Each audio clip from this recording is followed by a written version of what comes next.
Bienvenido al canal Vidas en Ruinas. Hoy les contaré cómo mi suegra y yo fuimos al banco para depositar 50.000 euros en una cuenta. Mientras ella estaba en el baño, una empleada del banco me deslizó en secreto una nota. Huye. Fingiendo un dolor de estómago, escapé a casa de mis padres y desde allí hice una llamada. Cuando mi suegra regresó a casa, palideció al ver lo que había sucedido. Aquella mañana, el cielo estaba inusualmente sombrío. Nubes negras, arremolinándose sobre Madrid, presagiaban un aguacero inminente. El aire era pesado, como si hubieran atado pesas de plomo a los pies de los transeúntes.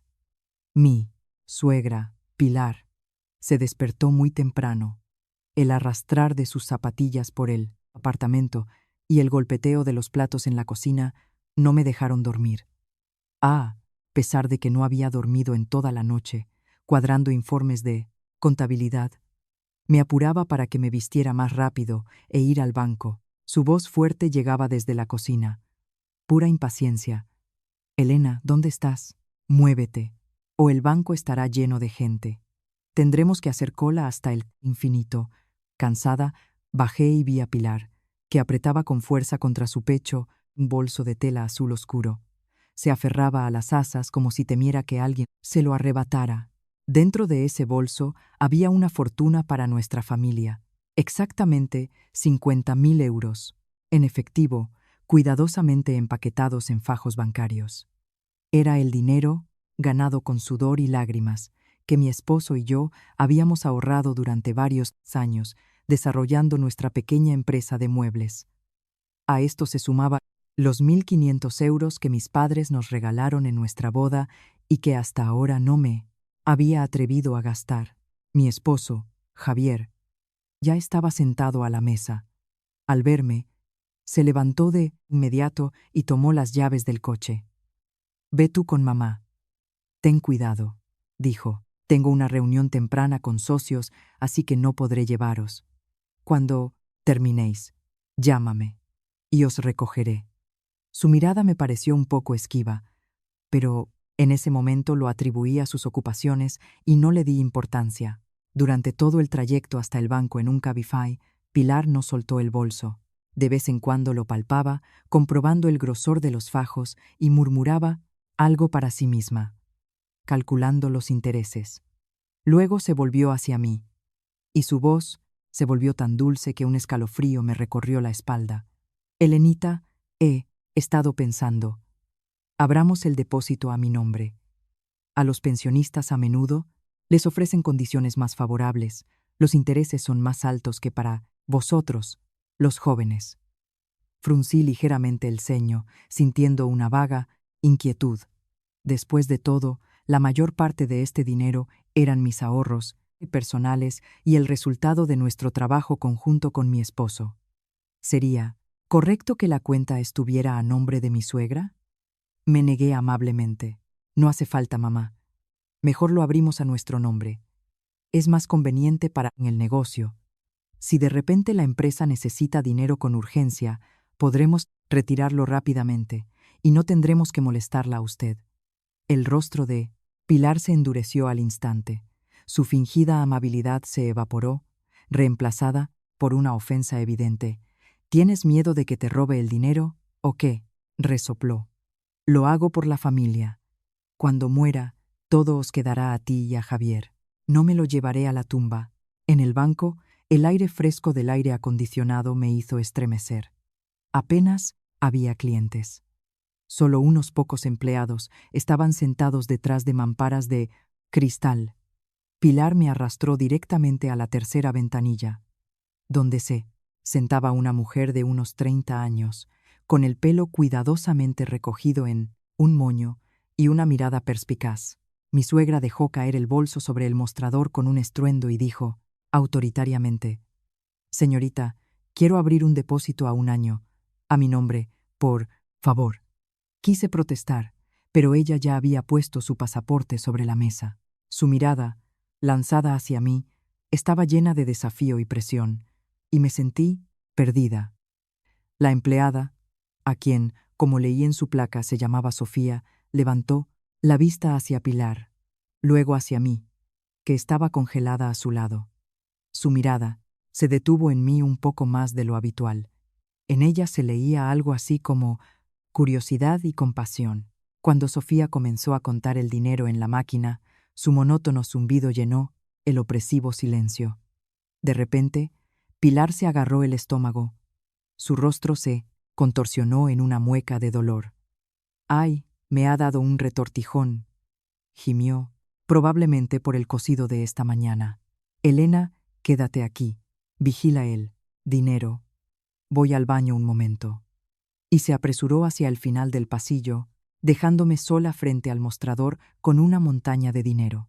Estaba de pie, con las manos entrelazadas, sin saber qué hacer.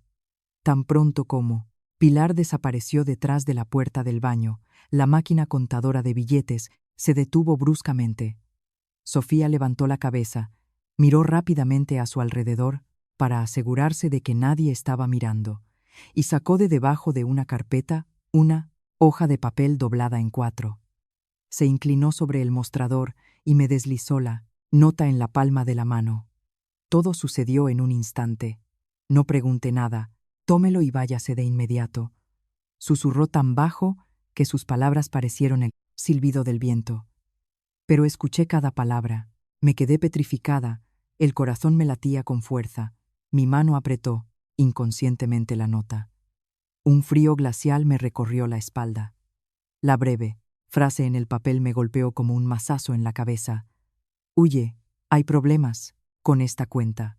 Y debajo había un número de teléfono. El corazón estaba a punto de salírseme del pecho. La respiración se me volvió entrecortada. Levanté la vista hacia Sofía, pero ya había vuelto a su habitual expresión impenetrable y seguía trabajando en el ordenador, como si nada hubiera pasado. Sin embargo, su rápida mirada hacia el baño me sirvió de recordatorio mudo. La intuición me gritaba que estaba en medio de una terrible conspiración y que si no me iba de inmediato, lo perdería todo. En ese momento, desde el pasillo, se escuchó el conocido arrastrar de zapatillas. Mi suegra regresaba. En su rostro había una expresión de alivio. En un instante, el instinto de autoconservación se activó. Me agarré el estómago, me doblé por la mitad y grité fuerte. «¡Ay, qué dolor! Mamá, el estómago me está estallando». Mi grito resonó por toda la sala, haciendo que los guardias de seguridad y los pocos clientes se dieran la vuelta. Pilar corrió hacia mí, pero en lugar de preguntar qué pasaba, lo primero que hizo fue mirar el dinero en el mostrador y luego espetó. «¿Qué es esto ahora? ¿A qué viene esto?» «Estás fingiendo». Con mis últimas fuerzas, forcé unas lágrimas, poniendo cara de sufrimiento. «No, de verdad, duele como si me clavaran un cuchillo. Probablemente sea apendicitis». «Mamá, llama a una ambulancia», balbuceé, apoyándome en el mostrador y temblando deliberadamente. El sudor me corría a raudales, pero era un sudor frío de miedo. Mi suegra me miró con sospecha. «Vaya problema», refunfuñó. «Casi habíamos terminado. Y ahora esto. Quizás puedas sentarte y aguantar un poco mientras firmo». Al oír hablar de la firma, entré en pánico. Si firmaba, el dinero se perdería. Me enderecé bruscamente. Fingiendo que el dolor era insoportable, aparté su mano y dije en voz alta: «No puedo más. Necesito una ambulancia y usted quédese aquí con su dinero». Con estas palabras, cogí mi bolso, donde estaban todos mis documentos, y salí volando del banco. Pilar se quedó petrificada por un momento, y luego corrió detrás de mí, gritando: «Para, ¿a dónde vas? No hemos terminado». Pero ya había conseguido parar un taxi que estaba en la entrada. Salté al coche, cerré la puerta de un portazo y la bloqueé de inmediato. Al Paseo de la Castellana, a las antiguas urbanizaciones. «Rápido, por favor», supliqué, todavía temblando de miedo. No me atreví a ir a casa, donde me esperaba Javier, y tampoco al hospital, por miedo a que mi suegra me encontrara allí y montara un escándalo. El único lugar que se me ocurrió fue la casa de mis padres, mi último refugio. Seguro. El coche arrancó, dejando atrás a Pilar, que pateaba el suelo de rabia en la acera.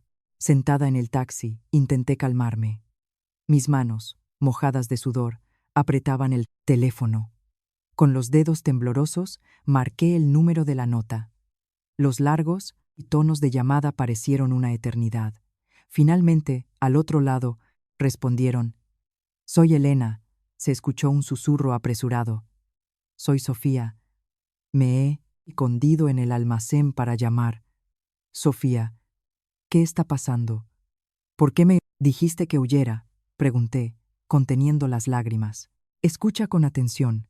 La voz de Sofía estaba llena de ansiedad.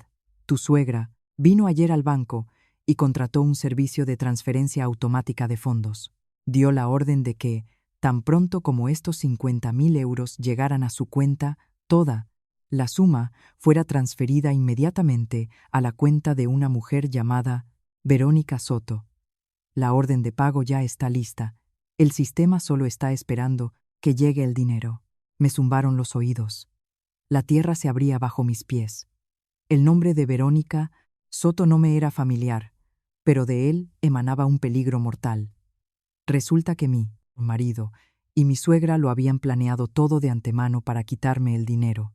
Me habían engañado para que lo llevara al banco y transferirlo en secreto a otra persona.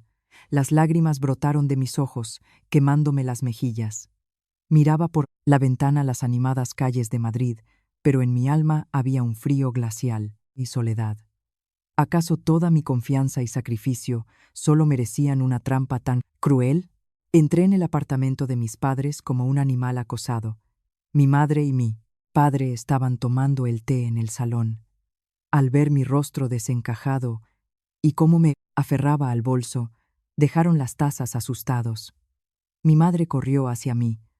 Sus cálidas manos me acariciaban la espalda. «Elenita, ¿qué ha pasado?» «Hija, ¿por qué a estas horas y sin avisar? ¿No tienes buena cara?», preguntó preocupada. No tuve tiempo de responder. Un nudo me oprimía la garganta cuando el teléfono vibró en mi bolso. En la pantalla apareció mi amor, Javier. Debajo, una notificación de 20 llamadas perdidas en los últimos 15 minutos. No había pasado ni media hora cuando una moto rugió en la entrada. Javier y Pilar irrumpieron en el apartamento. Mi suegra, sin siquiera quitarse el casco, gritó tan fuerte que los cristales temblaron. «Ah, tú, artista, ¿dónde te escondes? Decidiste quedarte con el dinero y huir. Por eso montaste el espectáculo del estómago». Mi padre frunció el ceño. Se levantó y, a pesar de su delgadez, en su postura sentía la severidad de un antiguo profesor universitario. «Pilar, cálmese. Sí, hay un problema. Sentémonos y hablemoslo civilizadamente. ¿Por qué gritar en toda la escalera y avergonzarnos delante de los vecinos?». Mi suegra, con cara de descontento, entró en la habitación, tiró el bolso sobre la mesa y empezó a buscarme con la mirada, como un depredador. Javier entró detrás. Su rostro estaba rojo de ira. Sin embargo, en su mirada no había ni una pizca de preocupación por mi salud, solo irritación y sospecha. «Elena, ¿qué circo has montado?».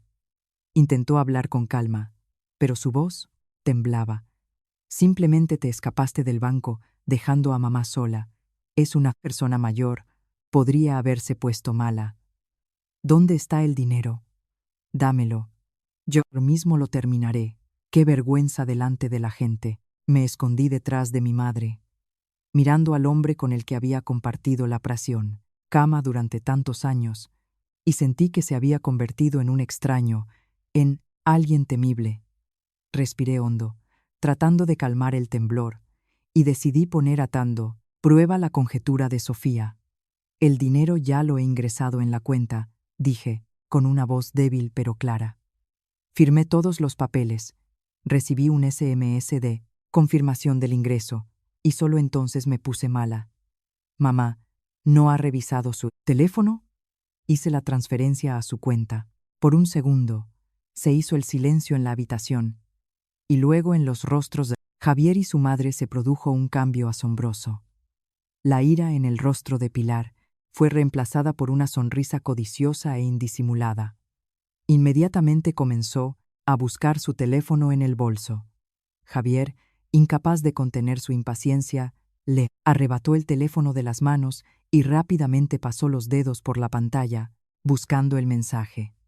Pero a los pocos segundos, su sonrisa desapareció. Su rostro se puso pálido como la cera, y luego se encendió de furia. Se volvió hacia mí. Sus ojos lanzaban rayos. «No hay ningún SMS», rugió. «La cuenta está vacía». «¿A quién intentas engañar, Elena?». En ese momento, al ver cómo sus rostros cambiaban de la ira a la codicia, y luego a la amarga decepción, mi confianza en ellos se hizo añicos. Comprendí con amargura que a sus ojos yo no era una esposa y una nuera, sino solo una presa gorda que intentaban despedazar. La tensión en la habitación se podía cortar con un cuchillo. Y en ese momento, en la entrada se volvió a oír un ruido. En el apartamento irrumpió Olga, la hermana de Javier. Estaba en ropa de casa, despeinada y enfadada. Al verme, me señaló con el dedo y gritó con voz estridente. «Ah, desagradecida. Decidiste, Lue, Lue, Lue, Lue, Lue, Lue, engañar a mi madre y huir con el dinero a casa de tus padres, a las listas como tú. En mi pueblo las atan con una cadena». Olga se abalanzó sobre mí, intentando arrebatarme el bolso que apretaba contra mi pecho. Mi madre gritó ante tal grosería. Mi padre no pudo soportarlo más. Golpeó con la palma de la mano la mesa de cristal. El estruendo hizo que todos se quedaran helados. «¿Qué se permiten ustedes?», tronó, levantándose. «Esta es mi casa. Mi hija está enferma y nadie se atreve a tocarla. Si no paran este escándalo, llamaré a la policía». La firmeza y la autoridad de mi padre hicieron que el trío retrocediera. Olga retiró la mano y murmuró algo para sí misma. Al darse cuenta de que por la fuerza no conseguiría nada, Pilar cambió inmediatamente de táctica. Se derrumbó en el sofá, se puso a gemir, golpeándose las rodillas y deshaciéndose en lágrimas. «Ay, qué desgracia la mía. Toda la vida dedicada a ellos y me toman por una ladrona. Yo solo tenía miedo de que a Elena le pasara algo con tanto dinero. ¿Acaso quería algo para mí?». Lloraba, mirando de reojo a mis padres, pero como respuesta solo veía un frío silencio y decepción. Javier decidió asumir el papel del marido sensato. Se acercó a mí. Su voz se volvió insinuante, pero sus ojos no se apartaban del bolso. «Elena, mamá solo, estaba preocupada por nosotros. Dame el dinero, lo llevaré a casa, y tú quédate aquí. Descansa un par de días. No estoy enfadado contigo». Le miré a los ojos, sentí náuseas por su hipocresía, apreté el bolso con más fuerza y dije con la mayor calma que pude: «Estoy muy cansada. Creo que me ha bajado la tensión. He guardado el dinero en un lugar seguro. Vete a casa. Cuando me sienta mejor, lo decidiré yo misma. No me presiones, o me desmayaré». Mi madre, al ver mi rostro, pálido, en realidad, por el miedo, intervino con decisión. «Váyanse a casa, déjenla descansar. Es su dinero. Y el de su marido, ellos mismos se arreglarán. Nosotros no nos metemos, pero tampoco permitiremos que maltraten a nuestra hija en nuestra casa». Al encontrarse con tal determinación, Pilar y sus hijos se vieron obligados a marcharse. Antes de irse, Javier me lanzó una mirada amenazadora y susurró: «Ya me las pagarás». Cuando se fueron, en la casa reinó el silencio, pero en mi alma comenzaba una tormenta. Por la noche, esperando a que mis padres se durmieran, no pude pegar ojo. La imagen de la nota con la palabra «huye» no se me iba de la cabeza. Me levanté en silencio, me vestí de oscuro y salí de casa por la puerta de atrás, como una delincuente. Habíamos quedado en vernos en una pequeña cafetería en un callejón tranquilo, donde la tenue luz de las farolas apenas iluminaba los rostros. Después de la lluvia, el ambiente era húmedo y desapacible. Estaba sentada en un rincón, envuelta en mi abrigo y mirando nerviosamente a mi alrededor. Pronto, en el café entró una mujer con un impermeable y una mascarilla. Era Sofía. Cuando se quitó la mascarilla, la reconocí. Habíamos ido juntas al colegio. Elena, gracias a Dios que llamaste, dijo, cogiéndome la mano. He estado preocupada por ti todo el día.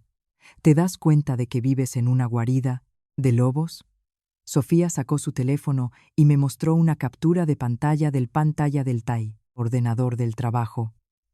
Era la misma orden de transferencia automática de fondos a nombre de Verónica Soto. Hace 3 días, comenzó a contar Sofía, tu suegra vino con una joven, embarazada.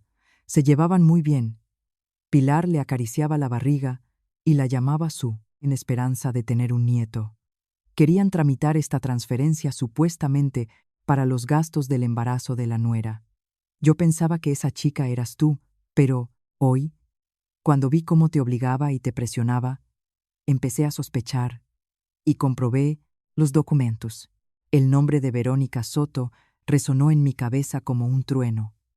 Nunca lo había oído de boca de mi marido, pero mi intuición femenina me decía que era la clave de toda la tragedia. Llevo mucho tiempo trabajando en el banco, continuó Sofía, y reconozco enseguida los esquemas para desviar dinero. Lo tenían todo pensado.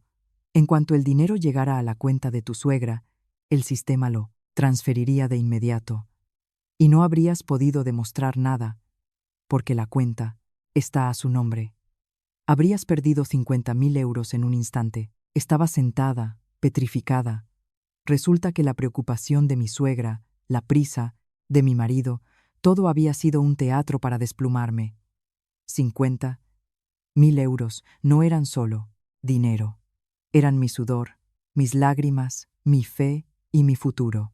Elena, añadió Sofía, espabila. Les oí decir que esa Verónica es la jefa de contabilidad en la Buento y empresa de tu marido. Mejor comprueba los documentos de vuestras propiedades inmobiliarias. Me temo que no solo van a por este dinero. Las palabras de Sofía me hicieron reaccionar. Comprueba los documentos de las propiedades inmobiliarias. A la mañana siguiente llamé a mi primo, que trabajaba en una notaría.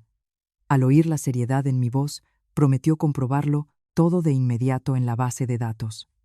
Los minutos de espera se hicieron eternos. Estaba sentada en mi habitación, mirando el teléfono y rezando para que mis sospechas fueran falsas. Pero la llamada de mi primo disipó todas las esperanzas. Elena, malas noticias, dijo con compasión. Vuestro piso y el chalet que comprasteis el año pasado, hace 3 meses fueron puestos a nombre de tu suegra, Pilar. El teléfono se me cayó de las manos. ¿Cómo que a su nombre? ¿Sin mi firma? Es por un bien ganancial, y entonces recordé. Hace 3 meses, Javier trajo a casa un montón de papeles. Elenita, dijo entonces con voz melosa, necesitamos aumentar el límite de crédito para comprar una nueva partida de madera. El banco exige volver a formalizar algunos documentos. Firma aquí, por favor, es muy urgente. Confiando en mi marido y viendo lo cansado que estaba del trabajo, firmé todo lo que me puso delante sin leerlo. Me reí amargamente entre lágrimas. Entre esos papeles había un contrato de donación, por el cual yo renunciaba, voluntariamente, a mi parte de las propiedades inmobiliarias, en favor de mi suegra. Lo habían planeado desde hacía mucho tiempo. Me habían estado engordando como a un cerdo para la matanza. Me había traicionado la persona más cercana.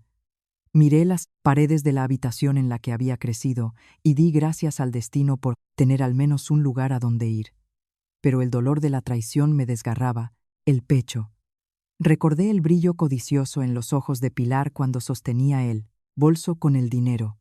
Sabía que no me quedaba nada más que ese efectivo, y quería llevarse lo último. Me sequé las lágrimas. Mi mirada se endureció. No puedo seguir llorando. He perdido la casa, el chalet, pero no perderé lo que me queda de dignidad. Esta guerra no ha hecho más que empezar. Después de pasar una noche en vela, decidí que no podía esconderme en casa de mis padres. Eso significaría la derrota. Tenía que volver a la guarida del tigre y hacer el papel de esposa ingenua para ganar tiempo y reunir pruebas. A la mañana siguiente, me maquillé ligeramente para ocultar los ojos llorosos y volví.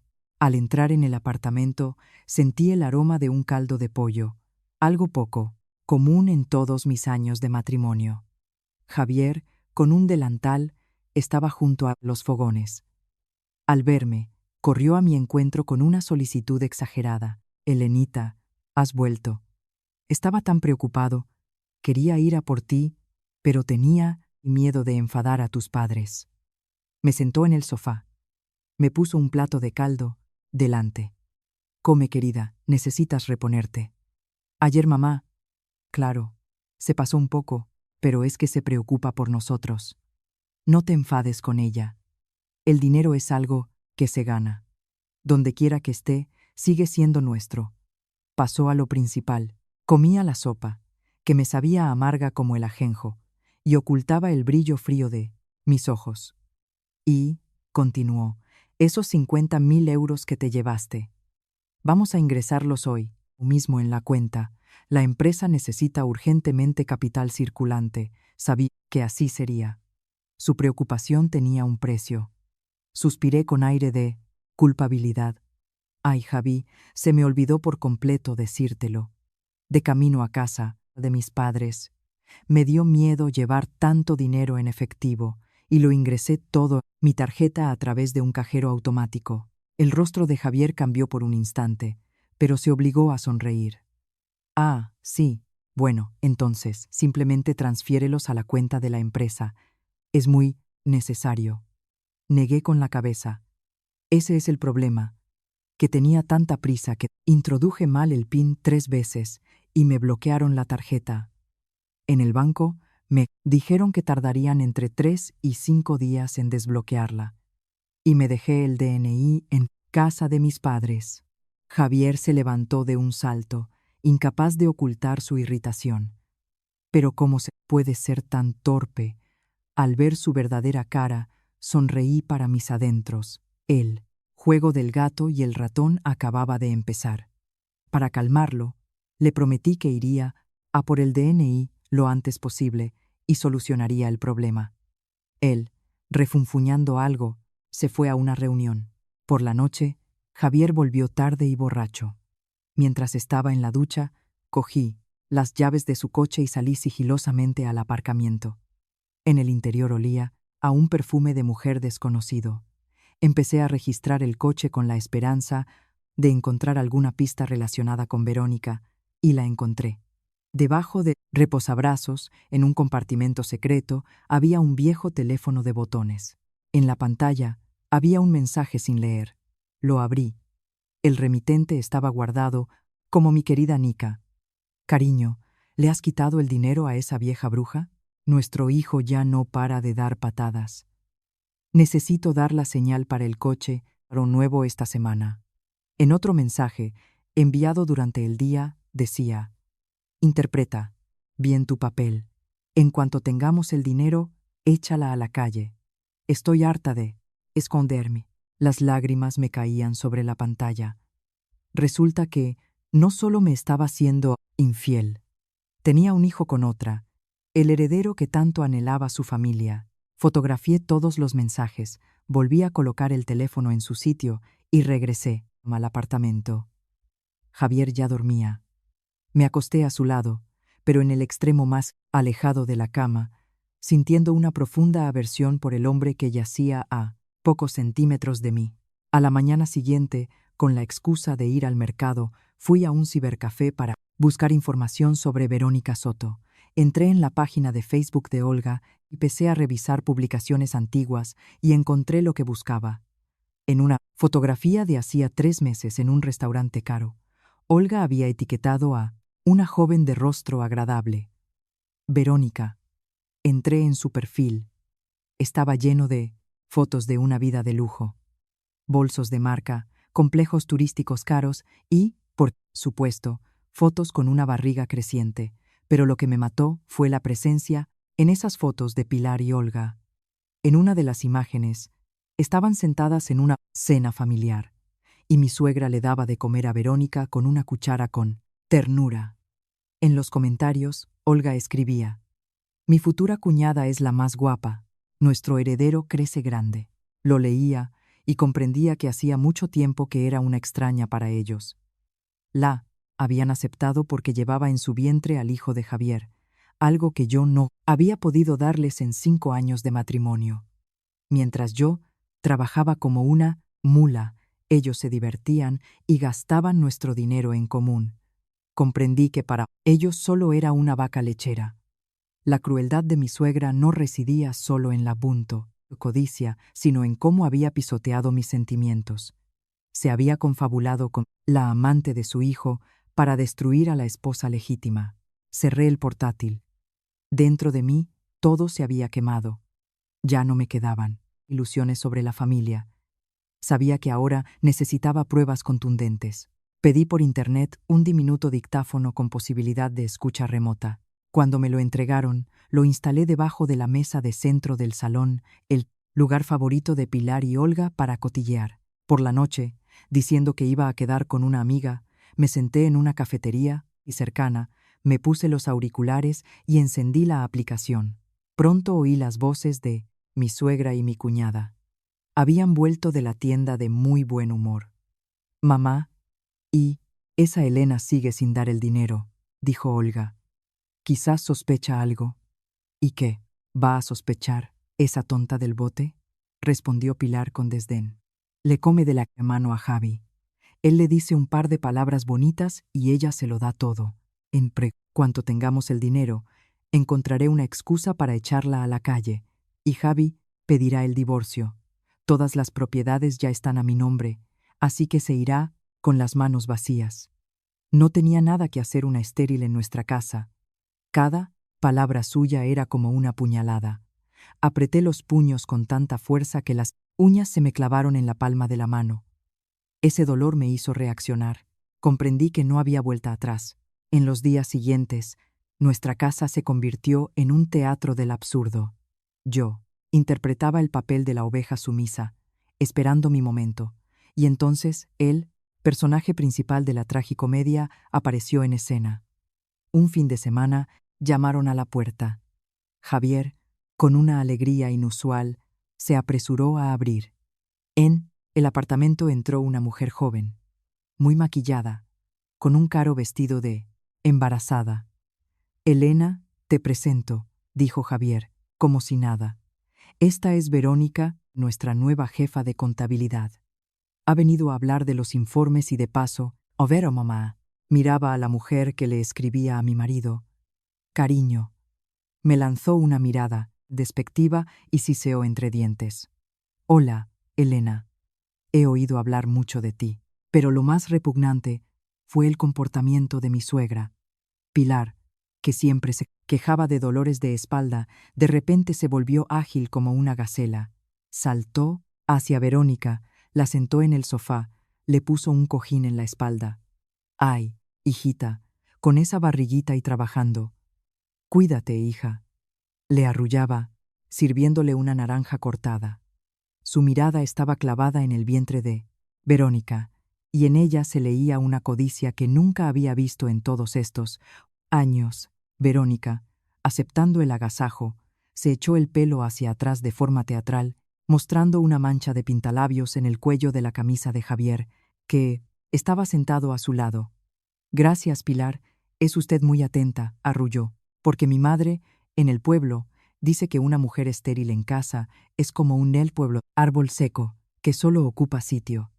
Sus palabras eran veneno, dirigido directamente a mi corazón. Estaba sentada enfrente, apretando los puños. Esta escena de una familia feliz. La suegra solícita, el marido cariñoso, la amante embarazada. Y yo, la esposa legítima, sobraba en ella. Era una sirvienta en mi propia casa. Me levanté y fui a la cocina con la excusa de preparar té para ocultar las lágrimas. Pero por dentro hervía de rabia. La habían traído a mi casa para humillarme. ya se arrepentirían. La aparición de Verónica avivó su codicia. Por la noche, mientras lavaba los platos, desde el salón llegó un estruendo y el grito de Javier. Salí corriendo, vi a Pilar en el suelo, agarrándose el corazón. «Elena, ¿qué haces ahí parada?», gritó Javier. «A mamá le está dando un infarto. Tráele el Orfidal». Fui a por el medicamento, pero en mi cabeza todo encajó. Mi suegra tenía una ligera hipertensión, pero nunca había tenido problemas de corazón. Javier, revoloteando a su alrededor, exclamaba trágicamente: «Mamá, aguanta, todo es por el dinero. Te has puesto muy nerviosa. Elena, necesitamos una operación de corazón urgente. Cuesta unos 50.000 euros, no menos». Estaban montando un teatro para obligarme a darles el dinero, pero yo ya era otra. Saqué el teléfono con calma y marqué el 112. «¿A quién llamas?», rugió. «Javier, dame el dinero. Llamaré a una ambulancia privada. En este estado, es peligroso llevar a mamá en taxi», respondí con frialdad. «La ambulancia pública tiene todo el equipo necesario. La vida de mamá es más importante». 15 minutos después llegaron los médicos. Examinaron a Pilar, le tomaron la tensión, le auscultaron el corazón. El joven médico se quitó el estetoscopio, nos miró sorprendido. «Qué extraño», dijo. «La tensión está un poco alta por los nervios, pero el corazón funciona como un reloj. No hay signos de infarto. Su madre solo tiene un ligero mareo. Que descanse un poco y se le pasará». Sus palabras fueron como una bofetada. Javier se quedó con la boca abierta. Pilar dejó de gemir al instante y, quejándose, se sentó, tosiendo avergonzada. Vaya, y yo que pensaba que me moría. Los miré y sonreí para mis adentros. Su barato espectáculo había fracasado. Después de este incidente, cambiaron de táctica a una guerra fría. Comprendí que el tiempo apremiaba. Necesitaba adormecer su vigilancia. Por la noche entré en la habitación de mi suegra. Estaba contando sus joyas de oro.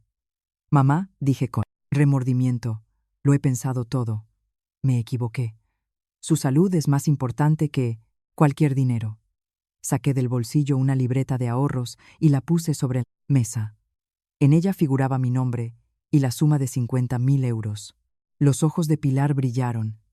Cogió la libreta, le temblaban las manos. «¿Ves? Sabía que eras una chica lista», gorjeó, cambiando al instante la ira por la amabilidad. «Si yo lo hago por vosotros». Javier, que estaba en la puerta, suspiró aliviado. «Bien hecho, mujer. Has hecho lo correcto». Salí de la habitación en silencio, ocultando una fría sonrisa. No sabían que esa libreta de ahorros era simplemente un papel sin valor. Por la mañana denuncié su pérdida en el banco y obtuve una nueva. La vieja libreta, que ahora mi suegra guardaba con tanto esmero, había sido anulada. Al conseguir el dinero, perdieron por completo la cautela. Verónica empezó a venir a nuestra casa todos los días, comportándose como la dueña. Un día, cuando nos quedamos solas en la cocina, me dijo con sorna: «No cocinas mal». Javi dijo que se te podría dejar como empleada del hogar para no contratar a extraños. Me detuve y la miré. «¿Qué has dicho?». Se echó a reír. «No te hagas la tonta. ¿Crees que le has dado a la vieja la libreta de ahorros y ya está? En la cama, donde duermes. Javi y yo hemos pasado más de una noche. Lárgate por las buenas, antes de que te echen a la calle». Su descaro superaba todos los límites, pero recordé el consejo del abogado. Encendí discretamente el dictáfono que llevaba en el bolsillo del delantal. «¿Lo estás admitiendo?», pregunté con voz temblorosa. «¿Os habéis puesto de acuerdo para quitármelo todo?». Verónica, al ver mi miedo, se relajó por completo. «Claro, tonta», siseó. «Todas las propiedades están a nombre de su madre. Los 50.000 euros también los tendrá ella. Tú solo eres una gallina de los huevos de oro. Ya hemos cogido los huevos. Ahora nos desharemos de la gallina. En cuanto dé a luz al heredero, sabrás lo que es el infierno. Cada una de sus palabras quedaba grabada. Bajé la cabeza para ocultar el fuego de mis ojos. Era demasiado engreída. Seguí cortando las verduras en silencio, pero ahora cada golpe del cuchillo sobre la tabla era firme y decidido. A la mañana siguiente fui a casa de mis padres. Al verlos, no pude contenerme y rompí a llorar. Les conté todo y les puse las grabaciones. El rostro de mi padre, un hombre culto, se puso rojo de ira. «Canallas», rugió, golpeando la mesa con el puño. «¿Por quién toman a mi hija?» Mi madre lloraba, abrazándome. «Déjalos, hija. No te abandonaremos». Pero yo sabía que no podía simplemente irme. «Papá, necesito tu ayuda», dije con firmeza. «Pronto es el cumpleaños de Pilar, 70 años, y quiero organizarles una fiesta que recordarán toda la vida». Los ojos de mi padre brillaron. «Dime qué hay que hacer. Venderé este apartamento, pero te conseguiré el mejor abogado. Lucharemos». Al volver a casa, me comporté como de costumbre. La familia estaba absorta en los preparativos del cumpleaños. Pilar envió docenas de invitaciones, deseando presumir ante toda la familia y los socios de Javier. En una cena familiar, anunció: «Elena, para el cumpleaños he invitado también a Verónica. Ha hecho tanto por nuestra empresa, hay que agradecérselo», asentí dócilmente. El día antes de la fiesta, Javier me tiró un vestido viejo y gastado. «Ponte por esto y quédate en la cocina, no te dejes ver. Como me avergüences delante de los invitados, te mato». Quería esconderme como un objeto inútil para poder brillar con su nueva pareja. Pero no sabía que yo les estaba preparando mi propio guión. Me reuní con el abogado, un amigo de mi padre, Víctor. Después de estudiar todas las pruebas, dijo con seguridad: «Elena, con esto basta para que lo pierdan todo. Ya he preparado la solicitud de embargo de bienes. El lunes, justo después del cumpleaños, el tribunal la estudiará. También contraté a unos técnicos para que instalaran una gran pantalla LED para la fiesta, diciéndole a Javier que quería darle una sorpresa a su madre, mostrar una película sobre su vida». Él estaba encantado con mi solicitud. No sabía que en esa pantalla no se mostraría una película sentimental, sino un éxito de taquilla sobre su familia de dos charas.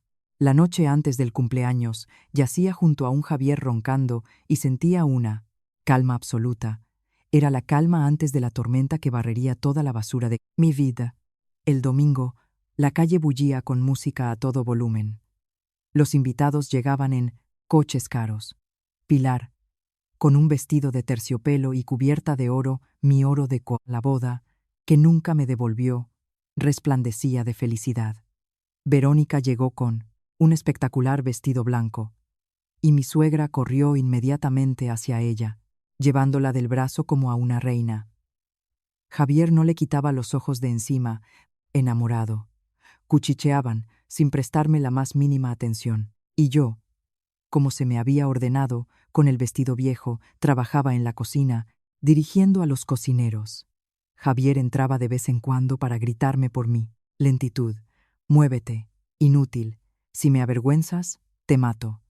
Soportaba en silencio, pero las manos que apretaban las verduras temblaban de rabia. Cuando el presentador invitó a la familia al escenario, Javier me ordenó: «Quédate aquí y no te dejes ver». Se fue. Me quité el delantal y saqué el teléfono del bolsillo. En el escenario, Javier tomó el micrófono. «Querido invitados», comenzó su pomposo discurso. «Hoy es un gran día, el cumpleaños de mi madre. Mi éxito se lo debo a ella y a otra persona muy importante». Hizo una pausa y señaló a Verónica. «Les presento a Verónica, el ángel de la guarda de nuestra empresa. Y pronto le dará a nuestra familia un regalo inestimable. Un heredero». El salón se llenó de murmullos. Verónica sonrió tímidamente, acariciándose el vientre. Pilar tomó el micrófono. «Sí, toda mi vida he rezado por un nieto. Con la nuera, como saben, No tuvimos suerte. Pero Dios nos envió a Verónica. Me habían pisoteado públicamente, humillado delante de 100 personas. Miré mi vestido viejo, luego su traje de seda. Basta. Apreté el teléfono en mi mano y caminé decididamente hacia el escenario. Mi aparición, con un aspecto desaliñado, hizo que todos se callaran. Javier palideció. ¿Qué haces aquí? Sáquenla, gritó. Pero era demasiado tarde. Le arrebaté el micrófono al presentador. Buenas noches. Soy Elena, la esposa de Javier y la nuera de Pilar. Yo también tengo un regalo para la cumpleañera. Pulsé un botón en el teléfono. La enorme pantalla, detrás del escenario, cobró vida. En ella apareció un video, grabado con una cámara oculta desde debajo de la mesa. La voz alta y clara de Pilar resonó por el salón. Esa Elena es una tonta del bote. En cuanto dé el dinero, la echo a la calle. Todas las propiedades ya están a mi nombre, así que se irá sin nada. Luego se oyó la voz de Javier. Mamá, no te preocupes. Verónica ya tiene prisa por la boda. Hay que deshacerse de esa vaca estéril. El salón se quedó helado. Los invitados miraban con horror, alternando la vista entre la pantalla y los rostros petrificados de los culpables. Pilar abrió la boca, pero no pudo pronunciar palabra. Verónica, asustada, se escondió detrás de Javier, pero esto era solo el principio. Cambié a la siguiente diapositiva. Extractos bancarios. Aquí tienen a su ángel, de la guarda, dije, dirigiéndome al salón, que recibía de mi marido 10.000 euros al mes para sus gastos, a quien le transfirió 250.000 euros para la compra de un piso, mientras yo vendía mis joyas para salvar la empresa de la quiebra. Señalé, una línea resaltada en rojo.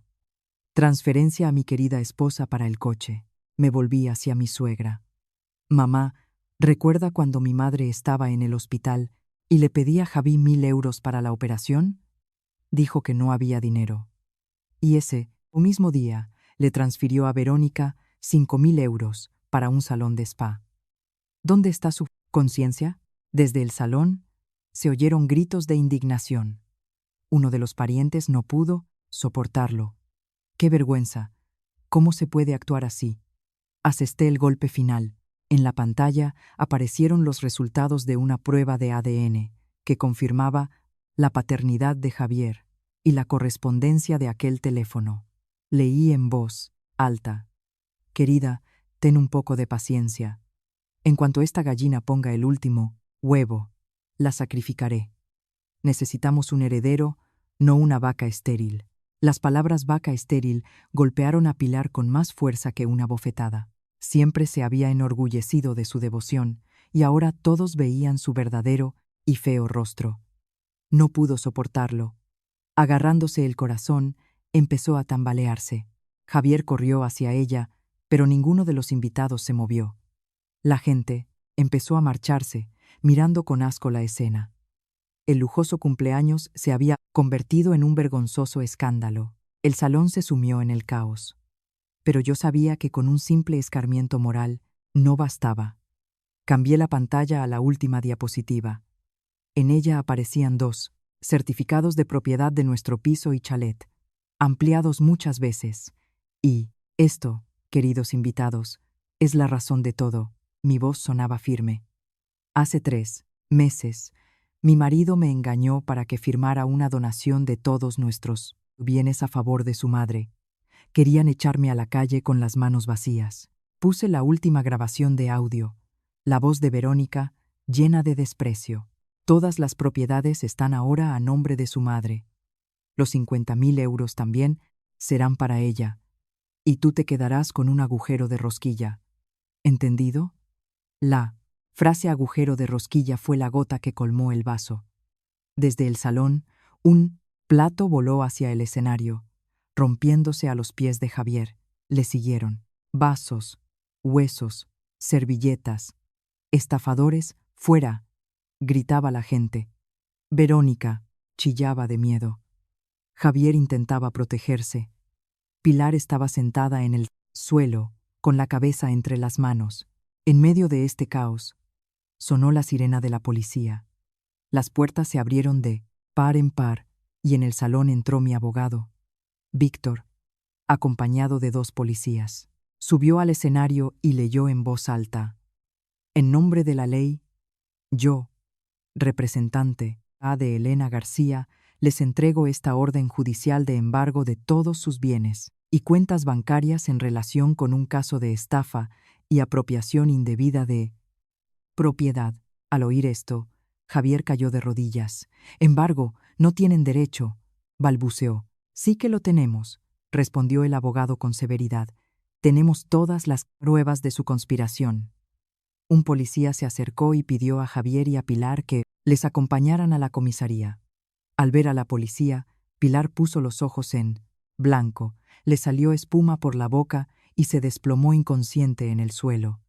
Esta vez no era un teatro, sino un verdadero derrame cerebral. Se la llevaron en una camilla. A Javier se lo llevaron esposado. Verónica intentó escapar. But mis tías la detuvieron.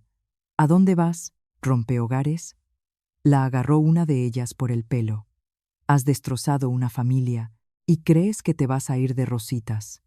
Cayó de rodillas, llorando y suplicando. Clemencia. Me acerqué a ella. No tienes que suplicarme. Cuando me humillabas, ¿pensabas en la clemencia? El niño no tiene la culpa. Pero tener una madre como tú es su mayor desgracia. Pedí a los vecinos que la vigilaran hasta que llegara la segunda patrulla de policía y yo misma fui a recoger mis cosas. Esta casa, que antes fue mi fortaleza, ahora me parecía sucia y extraña. Salí a la calle. El sol del atardecer me iluminaba el camino. Sabía que había destruido una familia, pero era necesario para reconstruir mi vida sobre cimientos limpios. 3 días después, a Javier lo pusieron en libertad bajo fianza. En una tarde, lluviosa, vino a casa de mis padres. Delgado, sin afeitar, se arrodilló ante la verja y gritó: Elena, perdóname, me equivoqué. Fue todo ella, esa bruja. Me hechizó. Solo te quiero a ti. Mi padre quería echarlo, pero yo lo detuve. Salí, con un paraguas. Levántate, no nos ensucies el patio, le dije con frialdad. Lo hiciste todo conscientemente. Las donaciones, los insultos, las transferencias de dinero. ¿También te obligó ella? Nuestra historia ha terminado. El divorcio es inevitable, y los bienes los dividirá el tribunal. Me di la vuelta y me fui, dejándolo llorar bajo la lluvia. Mi padre no pudo soportarlo, salió corriendo con una escoba y empezó a ahuyentarlo. Lárgate, desagradecido. Si vuelves a aparecer por aquí, llamo a la policía. Javier huyó, como un perro apaleado. Al quedarse sin nada, Javier corrió hacia Verónica. Esperaba que ella, la portadora de su heredero, lo apoyara. Le pidió dinero para pagar las facturas del hospital de su madre, pero ella solo se rió en su cara. ¿Dinero? ¿Estás loco? Eso era el pago por mis servicios como madre de alquiler. Ahora que estás, que en la ruina, no pienso cargar contigo y con tu madre paralítica. Prefiero abortar, gritaba en toda la habitación del hospital. Pilar, que yacía en la cama, lo oía todo. Las lágrimas corrían por sus ojos inmóviles. Su gran amor se había desmoronado en cuanto desapareció el dinero. El día del juicio llovía. Entré en la sala con paso firme. A mi lado estaba él, abogado. Javier estaba sentado en el banquillo de los acusados, encorvado, envejecido 10 años. El juicio fue rápido. Todas las pruebas estaban en su contra. El contrato de donación fue declarado nulo. Me correspondía el 70% de los bienes gananciales, incluido el piso y la mayor parte del dinero. A él le tocó el chalet cargado de deudas y los enormes créditos que había pedido para su amante. Al salir del juzgado, respiré hondo. La lluvia había cesado y el sol se abría paso entre las nubes. A lo lejos vi la figura encorvada de Javier. No sentía ni rabia ni alegría, solo alivio. Todo había terminado. Ha pasado un año. he cumplido mi antiguo sueño de abrir una pequeña floristería, el refugio tranquilo. Mi vida se ha llenado del aroma de las rosas y de la calma. A veces me llegan rumores de mi antigua familia. La empresa de Javier quebró. Trabajaba como taxista, vivía en un cuchitril de alquiler. Verónica, después de dar a luz a su hijo, se lo dejó a la paralítica Pilar y se fugó con un nuevo rico. El heredero por el que se habían destruido tantas vidas, convirtió en una carga para ellos. Javier, amargado con el mundo entero, bebía a menudo y descargaba su ira en su madre enferma. Era su infierno personal, el que habían creado con sus propias manos. Un día, de pie frente a mi tienda, lo vi al otro lado de la calle. Estaba de pie, detrás de un árbol, con un uniforme de taxista descolorido. Me miraba con una expresión llena de remordimiento y vergüenza. Quiso acercarse, pero no se atrevió. Lo miré con calma, sin odio, como a un extraño de una vida pasada. Los había perdonado, no por ellos, sino por mí. Se dio la vuelta y se alejó. Su figura solitaria se disolvió entre la multitud, y yo sonreí a un nuevo cliente, y el tintineo de la campanilla sobre la puerta anunció el comienzo de un nuevo y feliz día. Comprendí que la felicidad no es algo que te regalan, sino algo que construyes tú mismo. Y ahora, en mi pequeño paraíso floral, yo misma escribía el capítulo más brillante de mi vida. Si les ha gustado esta historia, por favor, no olviden suscribirse al canal, activar las notificaciones, darle a me gusta y dejar un comentario compartiendo sus emociones. Gracias por su atención. Adiós y hasta las próximas historias.